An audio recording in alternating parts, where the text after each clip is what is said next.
Sitanaaf ergooda guyyaa hundumaa sitanaaf abbaada guyyaa rakkinaa sitanaaf ergooda guyyaa rakkinaa sitanaaf dahuudha guyyaa muddamaa atanaaf waaqada guyyaa hundumaa atanaaf abbaada guyyaa rakkinaa atanaaf haadhada guyyaa rakkinaa atanaaf lammiidha guyyaa muddamaa.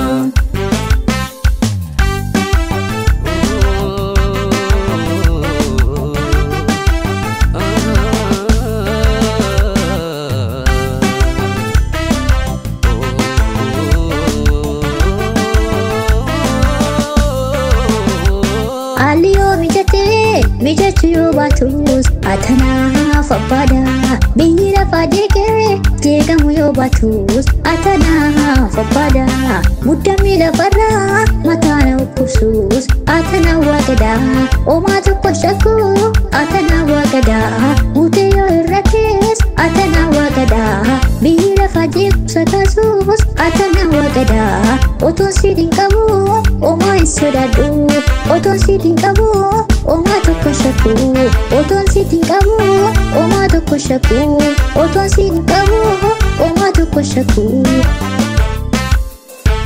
Sitanaaf ergooda guyyaa hundumaa sitanaaf abbaada guyyaa rakkinaa sitanaaf ergooda guyyaa rakkinaa sitanaaf dahuudha guyyaa muddamaa atanaaf waaqada guyyaa hundumaa atanaaf abbaada guyyaa rakkinaa atanaaf haadhada guyyaa rakkinaa atanaaf lammiidha guyyaa muddamaa.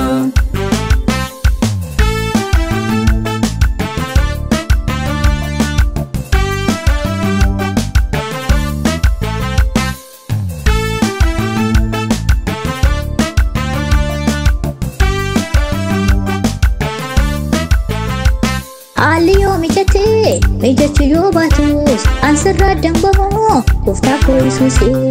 Aliyoo mijachuu baatus ansirraa dambamoo gooftaa koo Yesuusii. Ansitti hidhameera qaaraa jireenya koo yoo guutee hir'ates wanti biyya lafaa ani mirraan qabu ansi filadheera yoo guutee hir'ate wanti biyya lafaa ansi filadheera anu mirraan qabu. Atanaaf Yesuus isa waan hundumaadha atanaaf Yesuus isa waan hundumaadha atanaaf Waaqayyo iddoon itti koluu galuudha atanaaf Yesuus iddoon itti koluu galuudha atanaaf Yesuus abbaa bara baraadha atanaaf Yesuus abbaa bara baraadha. Sitanaaf ergooda guyyaa hundumaa sitanaaf abbaada guyyaa rakkinaa sitanaaf ergooda guyyaa rakkinaa sitanaaf dahuudha guyyaa muddamaa atanaaf waaqada guyyaa hundumaa atanaaf abbaada guyyaa rakkinaa atanaaf haadhada guyyaa rakkinaa atanaaf lammiidha guyyaa muddamaa.